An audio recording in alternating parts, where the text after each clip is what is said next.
नमस्कार मित्रांनो. तर मालिकेत आपल्याला असं बघायला मिळतंय की जीवा आता देवासमोर हात जोडून उभा असतो आणि म्हणत असतो, देवा तुझ्याकडे काय मागू, मला न मागताच तू खूप काही दिलंयस, पण आज फक्त एकच सांगेल, माझ्या मनातल्या भीतीला जिंकू देऊ नकोस. तेवढ्यात तिथे मानिनी येते. मानिनी म्हणते, तथास्तु, तुझ्या मनातली भीती आज जिंकणारच नाहीये, कारण आज तू जिंकणारच जीवा.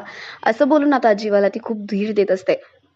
म्हणत असते, जीवा मला माहितीये तू जे काय करतोय ते मनापासून करतोय, त्याच्यामुळे याच्यामध्ये तुला यश नक्कीच मिळणार आहे. तेवढ्यात नंदिनी सुद्धा तिथे येते. मानिनी म्हणत असते की जीवा, तू कामावर जाताना मनावरती दगड ठेवून जात होता आणि तेच काम आता मनापासून करायला लागलाय. हे सगळं बदल जे काही घडताय ना, तेच तुला जिंकून आणतील बघ. झपाट्याने काम करायला लागलाय तू, आणि त्याच्यामुळे आता तुला कोणीही थांबवू शकत नाही. नंदिनी म्हणते, आई अगदी बरोबर बोललात तुम्ही. माझ्या मनातलं जे काही होतं ना, ते अगदी परफेक्ट सांगितलंय तुम्ही.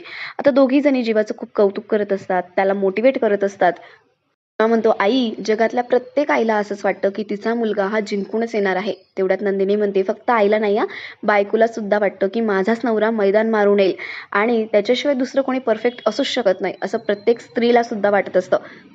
हा म्हणतो, तुमच्या या भाबड्या आशांची मला खूप गरज आहे. तुम्ही भोळ्या आहात की आशावादी मला कळत नाही, पण आता सध्या मला ज्याची गरज आहे ना, ते तसंच तुम्ही वागताय, आणि थँक्यू सो मच नंदिनी. तेवढ्यात मानिनी म्हणते, अरे वा, केव्हाची इथे आई एवढं समजावते, धीर देते, तिला साधं थँक्यू म्हणाला नाही आणि बायकोला लगेच थँक्यू. हा, वा वा वा. तेवढ्यात जीवा म्हणतो, आई आशीर्वाद दे, आणि तो पाया पडायला जातो. तेवढ्यात मानिनी म्हणते, नको, माझ्या पाया पडू नको, बायकोच्याच पाया पड, मग तिचेच आशीर्वाद घे. तेवढ्यात आता जीवा नंदिनीच्या पायाला हात लावणार तर सगळे त्याला हसायला लागतात. आता जीवा म्हणतो, काय आई तू पण. तेवढ्यात मानिनी म्हणते, अरे बायकोच्या पाया पडायचं नसतं, तिला प्रेमाने मिठी मारायची असते.